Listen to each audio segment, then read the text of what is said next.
How's it going, everyone? And welcome to a special solo series of Wealth Strategy Secrets of the Ultra Wealthy.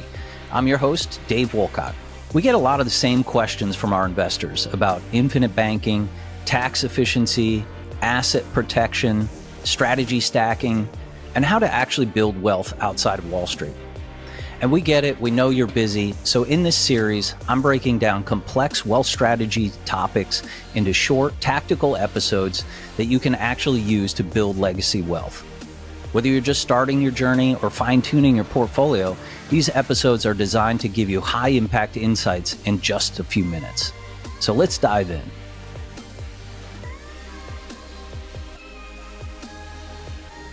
In today's deep dive, I wanted to unpack the most important phase of the holistic wealth strategy, and that is phase one, an understanding that you are your greatest asset.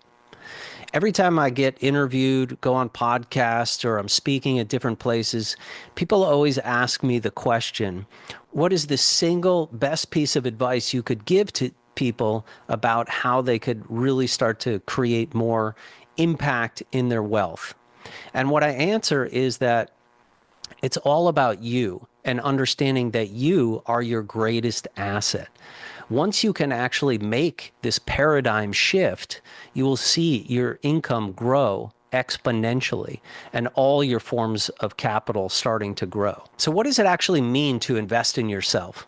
Well, I think a great way to think about this is with respect to the 6 forms of capital that we covered in a previous episode.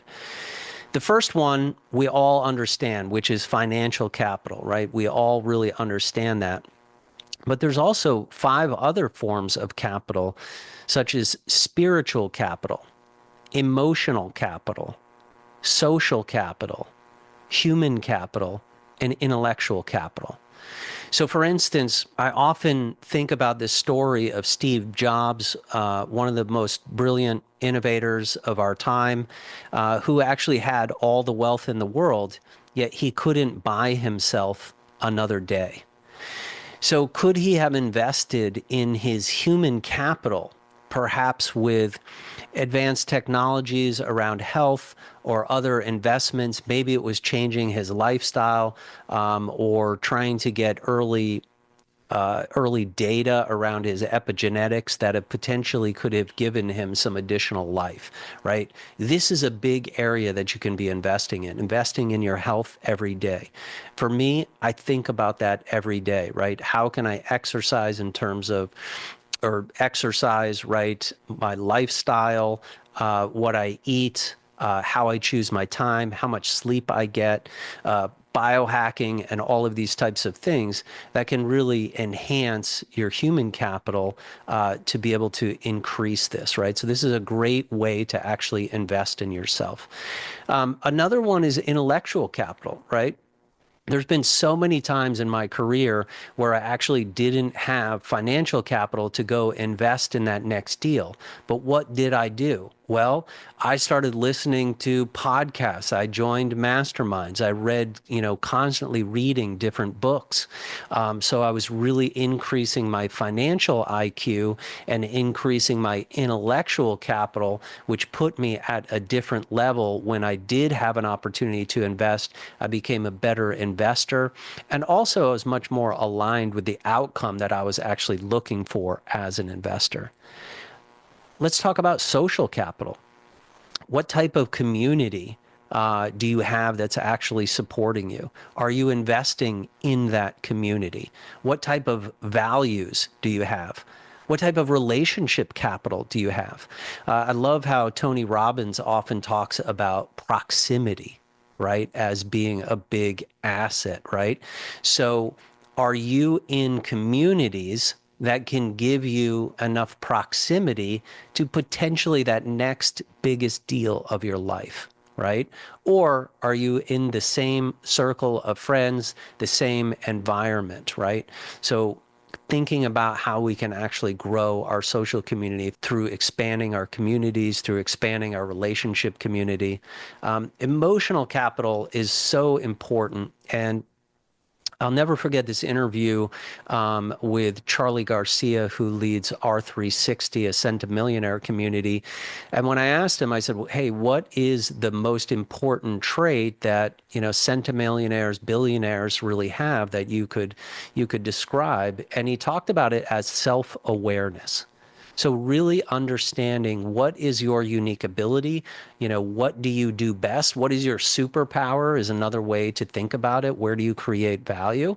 And also understanding maybe our blind spots, our shadow self or our weaknesses, and filling out ways that we can get other people to kind of support those for us so that we can double down on our strengths and what we do best, and then have other people fill in the rest. And you'll truly find that this is an amazing way to be so much more fulfilled in life, reduce the amount of friction that you actually have from going against the grain. We've also talked about using the Kolbe test, Kolbe, to determine your unique ability, and your Kolbe score will really help you get aligned with your instinctive, it's basically your instinctive nature and how you truly align to that. And then lastly is spiritual capital, right? So thinking about, are we investing in our higher calling, in our faith? What are we doing to be able to support that? Whatever that looks like for you, whatever your faith or your spiritual inclination might be, are you actually investing in that? And overall, the way I see it is we've kind of defined these 6 forms of capital as actually a way to define wealth, the way I like to define it, which is being holistically wealthy and truly wealthy from this standpoint. But I could also describe this as your net worth in life, right?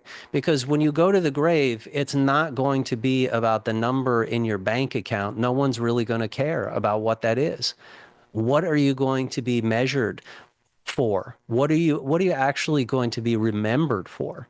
It's actually going to be for all of these other pieces of capital that you've had, which is why I think this is the true definition, really, of net worth. Because again, think about some burnout public company CEO who might have a great 7-figure salary, but he's used his human capital to be able to achieve that, right? And so he has actually burned all his matches in terms of his health. He's probably burned a lot of relationships to get there as well, right? So that is really not, creating harmony in terms of all of these forms of financial capital.